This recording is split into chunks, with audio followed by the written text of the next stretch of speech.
Look into the eye of an orca. It's an experience that can stop your heart. There is an intelligence there, a deep, ancient knowing. This isn't just an animal. This is a master of its universe. We call them killer whales, a name that speaks to our fear but completely misses the point. They are not monsters. They are, in many ways, a perfection we can only aspire to. For millions of years, they have been refining a recipe for success, a blueprint built not on individual genius, but on collective brilliance. We spend billions on leadership seminars, communication workshops, and innovation labs, trying to solve the very problems these beings have already mastered. So today, we're not just looking at a whale. We're looking in a mirror, one that shows us a powerful reflection of what we could be.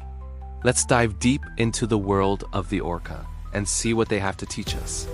First, let's talk about the foundation of their entire society, the pod. For an orca, the pod isn't just a family.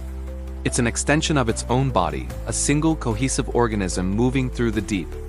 These are lifelong bonds, some of the most stable and complex social structures on the planet, rivaling our own. But they are more disciplined. Within the pod, every member has a role, a purpose. They hunt together, they travel together, they grieve together, they play together. Their survival is a collective verb. Now, think about our modern human tribes. Our pods are often fragmented, scattered across cities and time zones, connected by fragile digital threads. We champion the lone wolf, the individualistic hero. But the orca asks us a profound question. At what cost? Their success as an apex predator isn't about being the biggest or the strongest individual. It's about being the most united. When a pod of orcas targets a school of herring, they don't charge in blindly. They communicate, they coordinate, they use sophisticated techniques like bubble net feeding, where they blow bubbles in a spiral net to corral the fish into a tight, terrified ball. Then they take turns feeding, ensuring the young and the old are cared for. There is no every orca for itself. It's a lesson in radical, unconditional collaboration. Imagine applying that to our workplaces, our communities, our families. What if our primary goal wasn't personal success, but the success of our entire pod? The strength we would find is unimaginable. And this brings us to their most powerful tool, their voice. Orcas don't just make sounds. They live in a world of sound. It is their primary sense, more than sight, more than smell. Their echolocation is a biological sonar so advanced it can distinguish between a pebble and a fish in total darkness. But beyond that, they speak. Each pod has its own distinct dialect, a set of calls that are passed down from mother to calf, a cultural identity sung into the water. These aren't simple grunts. They are complex languages used to coordinate, to teach, to maintain social bonds over vast, murky distances. We humans, with our thousands of languages, our internet, our satellites, often fail at the most basic level of communication. We hear words, but we miss meanings. We speak, but we don't connect. We are drowning in noise, but starved for understanding. An orca's communication is never wasteful. It is always purposeful, always intentional. They are listening, truly listening, to the world and to each other. What if we did the same? What if, in our next conversation, we used a form of emotional echolocation, not just hearing the words someone is saying, but actively trying to map the shape of their feelings, their intentions, their unspoken needs.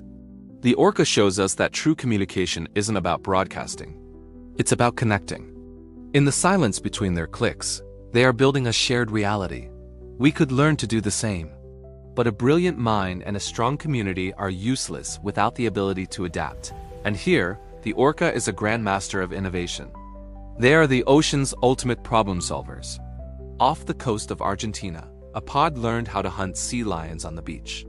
They calculated the risk of beaching themselves, judged the waves, and perfected a timing we would need computers to replicate.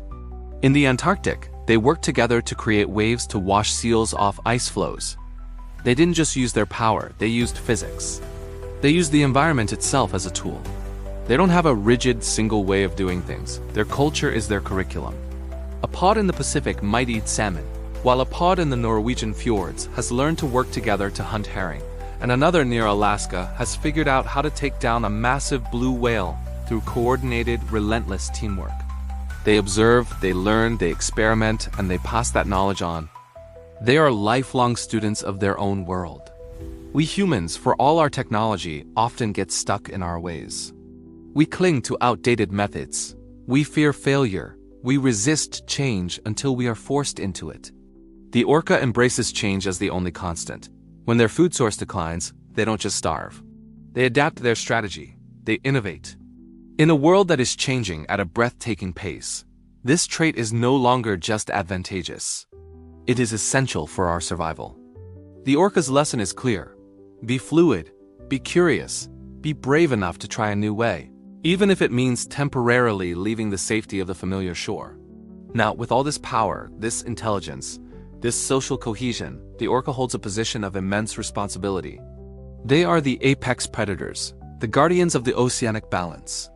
By controlling the populations of seals, sea lions, and even other whales, they prevent any one species from overwhelming the ecosystem. They help maintain the health and biodiversity of the entire marine world. Their presence is a sign of a thriving ocean. They are stewards, whether they know it or not. And this is perhaps their most sobering lesson for us. Because we are the apex predators of the entire planet. Our power is absolute. And what have we done with that power? We have polluted their home. We have overfished their food sources. We have filled their waters with noise that drowns out their songs, their families, their very ability to survive. The orca, this paragon of strength and community, is now vulnerable because of us. They hold up a mirror, and it shows us the consequence of irresponsible power. But it also shows us the path to redemption. We have the capacity for stewardship, for compassion, for foresight. We can choose to be guardians. We can reduce our plastic, support sustainable seafood, advocate for cleaner oceans, and listen to the science.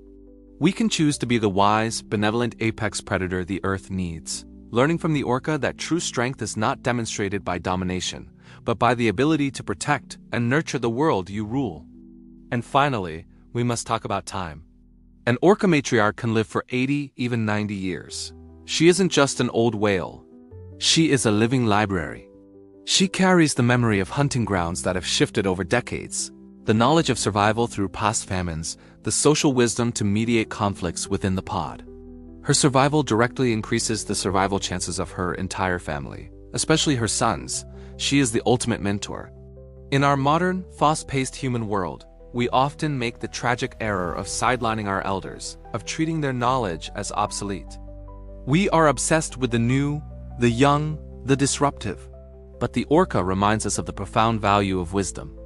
They show us that the longest life is not just a personal achievement. It is a communal resource. We should be building societies that not only respect our elders but are structurally designed to learn from them, to sit at their feet and absorb the lessons that only time can teach. In the matriarch's lifelong journey, we see that the most important lessons aren't found in a quick tutorial, but are earned through a lifetime of experience and generously shared with the next generation. So the next time you see a video of an orca moving with such effortless power and grace, remember what you are truly witnessing. You are not just looking at an animal. You are looking at a masterclass in living. A lesson in community that puts our own to shame. A lesson in communication that cuts through the noise. A lesson in innovation that turns obstacles into opportunities. A lesson in stewardship that defines true power. And a lesson in wisdom that only time can bestow. They are the ocean's philosophers, its engineers, its leaders. They have been writing their manifesto in the waves for millennia. It's time we started to listen. It's time we learned to be a little more orca.